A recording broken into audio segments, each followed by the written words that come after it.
All right, boys and girls, today I'm going to be reading Chapter 1 from P.L. Travers' book, Mary Poppins. Chapter 1, East Wind. If you want to find Cherry Tree Lane, all you have to do is ask the policeman at the crossroads. He will push his helmet slightly to one side, scratch his head thoughtfully, and then he will point his huge white-gloved finger and say, "First to your right, second to your left, sharp right again, and you're there. Good morning." And sure enough, if you follow his directions exactly, you will be there, right in the middle of Cherry Tree Lane, where the houses run down one side and the park runs down the other, and the cherry trees go dancing right down the middle. If you are looking for number 17, and it is more than likely that you will be, for this book is all about that particular house, you will very soon find it. To begin with, it is the smallest house in the lane, and besides that, it is the only one that is rather dilapidated and needs a coat of paint. But Mr. Banks, who owns it, said to Mrs. Banks that she could have either a nice, clean, comfortable house or 4 children, but not both, for he couldn't afford it. And after Mrs. Banks had given the particular matter some consideration, she came to the conclusion that she would rather have Jane, who was the eldest, and Michael, who came next, and John and Barbara, who were twins and came last of all. So it was settled, and that was how the Banks family came to live at number 17, with Mrs. Brill to cook for them, and Ellen to lay the tables, and Robert Senet to cut the lawn and clean the knives and polish the shoes, and, as Mr. Banks always said, to waste his time and my money. And of course, besides these, there was Katie Nana, who doesn't really deserve to come into the book at all because, at the time I am speaking of, she had just left number 17. "Without by your leave or a word of warning, and what am I to do?" said Mrs. Banks. "Advertise, my dear," said Mr. Banks, putting on his shoes, "and I wish Robert Senet would go without a word of warning, for he has again polished one boot and left the other untouched. I shall look very lopsided." "That," said Mrs. Banks, "is not of the least importance. You haven't told me what I'm to do about Katie Nana." "I don't see how you can do anything about her since she has disappeared," replied Mr. Banks.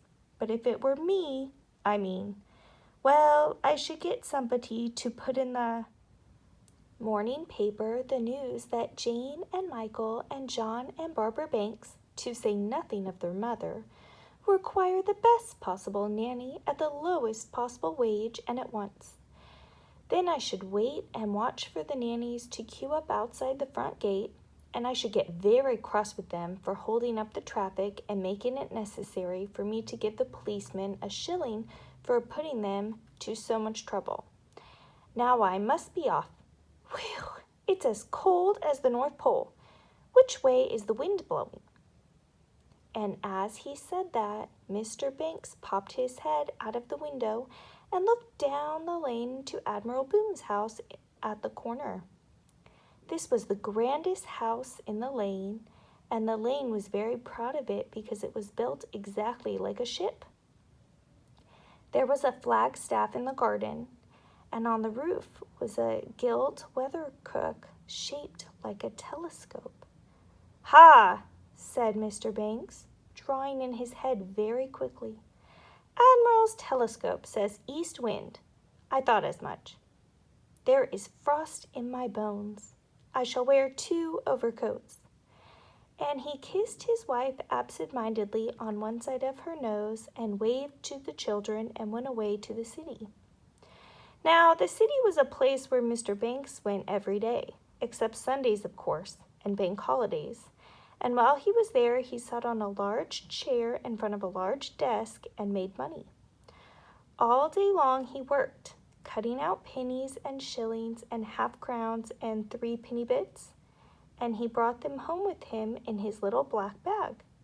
Sometimes he would give some to Jane and Michael for their money boxes, and when he couldn't spare any, he would say, "The bank is broken," and they would know he hadn't made much money that day. Well, Mr. Banks went off with his black bag, and Mrs. Banks went into the drawing room and sat there all day long, writing letters to the papers and begging them to send some nannies to her at once, as she was waiting, and upstairs in the nursery, Jane and Michael watched at the window and wondered who would come. They were glad Katie Nana had gone, for they had never liked her. She was old and fat and smelt of barley water. Anything, they thought, would be better than Katie Nana, if not much better. When the afternoon began to die away behind the park, Mrs. Brill and Ellen came to give them their supper and to bathe the twins.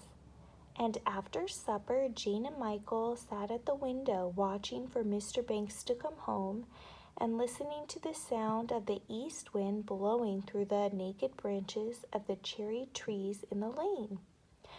The trees themselves, turning and bending in the half-light, looked as though they had gone mad and were dancing their roots out of the ground. "There he is," said Michael, pointing suddenly to a shape that banged heavily against the gate. Jane peered through the gathering darkness. "That's not Daddy," she said. "It's somebody else." Then the shape, tossed and bent under the wind, lifted the latch of the gate, and they could see that it belonged to a woman who was holding her hat on with one hand and carrying a bag in the other. As they watched, Jane and Michael saw a curious thing happen. As soon as the shape was inside the gate, the wind seemed to catch her up into the air and fling her at the house. It was as though it had flung her first at the gate, waited for her to open it, and then had lifted and thrown her, bag and all, at the front door. The watching children heard a terrific bang, and as she landed, the whole house shook. "How funny! I've never seen that happen before," said Michael. "Let's go and see who it is," said Jane, and taking Michael's arm, she drew him away from the window and through the nursery and out to the landing. From there, they always had a good view of anything that happened in the front hall. Presently, they saw their mother coming out of the drawing room with a visitor following her.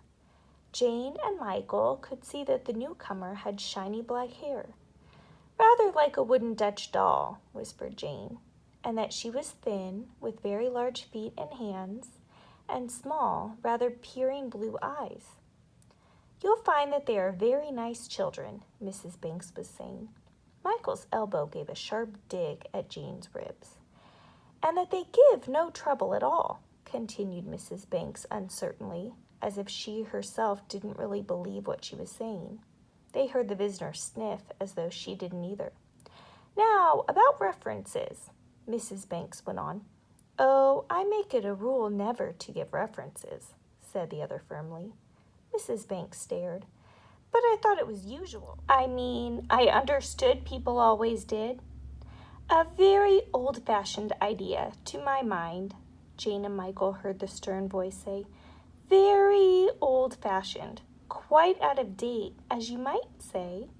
Now, if there was one thing Mrs. Banks did not like, it holding her hat with one hand and carrying a bag in the other, was to be thought old-fashioned. She just couldn't bear it. So she said very quickly, "Very well then, we won't bother about them.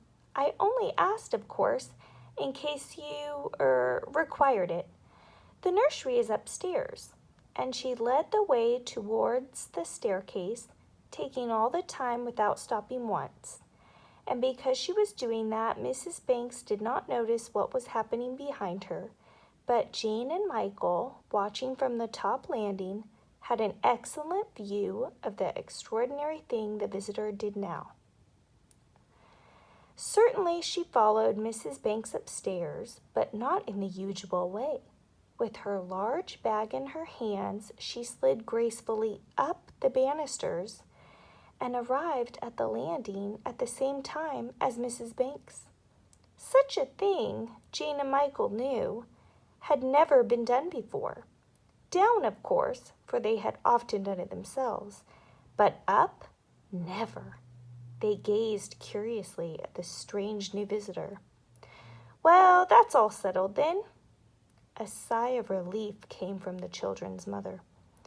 "Quite, as long as I'm satisfied," said the other, wiping her nose with a large red and white bandana handkerchief.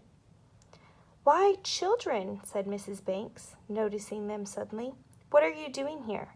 This is your new nurse, Mary Poppins. Jane, Michael, say how do you do. And these," she waved her hand at the babies in the cots, "are the twins." Mary Poppins regarded them steadily, looking from one to the other as though she were making up her mind whether she liked them or not. "Will we do?" said Michael. "Michael, don't be naughty," said his mother. Mary Poppins continued to regard the four children searchingly. Then, with a long, loud sniff that seemed to indicate that she had made up her mind, she said, "I'll take the position." "For all the world," as Mrs. Banks said to her husband later, "as though she were doing us a signal honor." "Perhaps she is," said Mr. Banks, putting his nose around the corner of the newspaper for a moment and then withdrawing it very quickly. When their mother had gone, Jane and Michael edged towards Mary Poppins, who stood, still as a post, with her hands folded in front of her. "How did you come?" Jane asked. "It looked just as if the wind blew you here." "It did," said Mary Poppins briefly, and she proceeded to unwind her muffler from her neck and take off her hat, which she hung on one of the bedposts.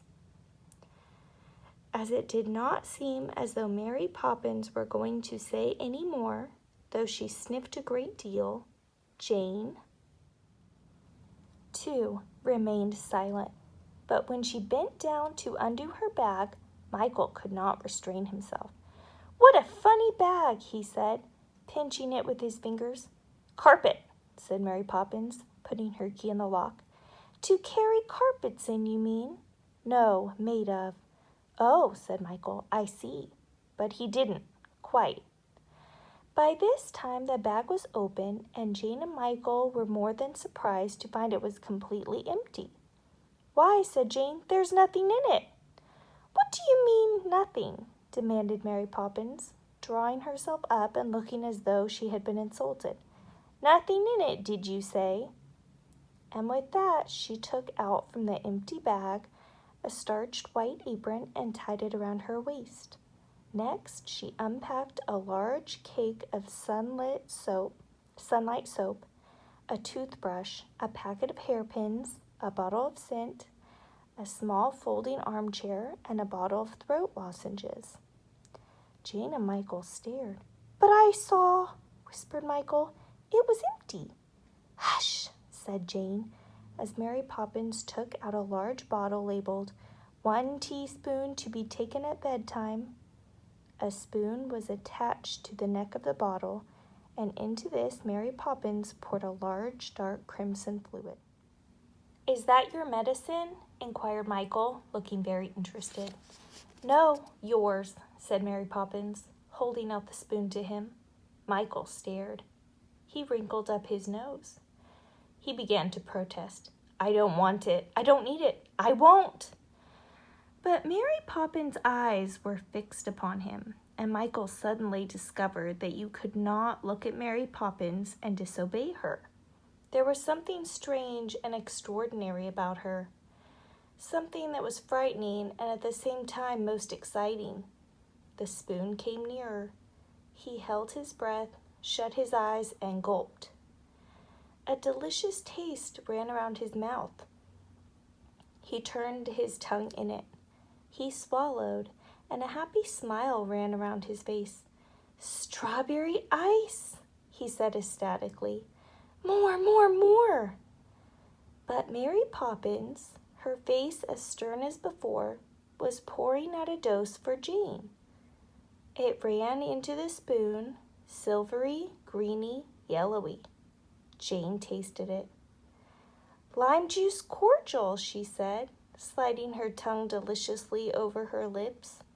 But when she saw Mary Poppins moving towards the twins with the bottle, Jane rushed at her. "Oh, no, please, they're too young. It wouldn't be good for them. Please."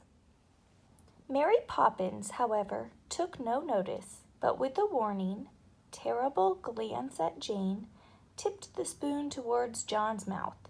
He lapped at it eagerly, and by the few drops that were spilt on his bib, Jane and Michael could tell that the substance in the spoon this time was milk.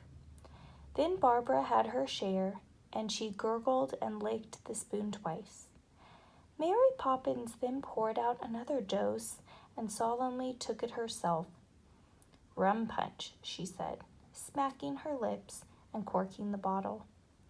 Jane's eyes and Michael's popped with astonishment, but they were not given much time to wonder, for Mary Poppins, having put the miraculous bottle on the mantelpiece, turned to them. "Now," she said, "spit Spot into bed," and she began to undress them. They noticed that whereas buttons and hooks had needed all sorts of coaxing from Katie Nana, for Mary Poppins they flew apart almost at a look. In less than a minute they found themselves in bed and watching, by the dim light from the nightlight, the rest of Mary Poppins' unpacking being performed. From the carpet bag she took out 7 flannel nightgowns, 4 cotton ones, a pair of boots, a set of dominoes, 2 bathing caps, and a postcard album. Last of all came a folding camp bedstead with blankets and eiderdown, complete, and this she set down between John's cot and Barbara's. Jane and Michael sat hugging themselves and watching. It was all so surprising that they could find nothing to say. But they knew, both of them, that something strange and wonderful had happened at number 17, Cherry Tree Lane. Mary Poppins, slipping on one of the flannel nightgowns over her head, began to undress underneath it as though it were a tent. Michael, charmed by the strange new arrival, unable to keep silent any longer, called to her. "Mary Poppins," he cried, "you'll never leave us, will you?" There was no reply from under the nightgown.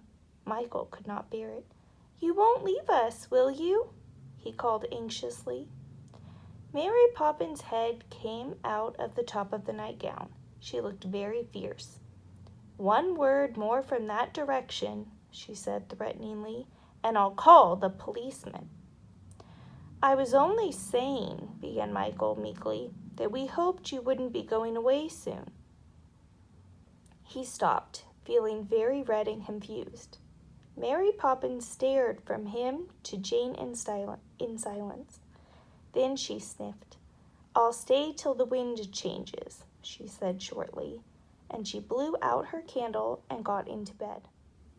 "That's all right," said Michael, half to himself and half to Jane. But Jane wasn't listening. She was thinking about all that had happened and wondering. And that is how Mary Poppins came to live at number 17, Cherry Tree Lane. And although they sometimes found themselves wishing for the quieter, more ordinary days when Katie Nana ruled the household, everybody, on the whole, was glad of Mary Poppins' arrival. Mr. Banks was glad because, as she arrived by herself and did not hold up traffic, he had not had to tip the policeman. Mrs. Banks was glad because she was able to tell everybody that her children's nurse was so fashionable that she didn't believe in giving references. Mrs. Brill and Ellen were glad because they could drink strong cups of tea all day in the kitchen and no longer needed to preside at nursery suppers. Robertson A. was glad too because Mary Poppins had only 1 pair of shoes, and those she polished herself. But nobody ever knew what Mary Poppins felt about it, for Mary Poppins never told anybody anything.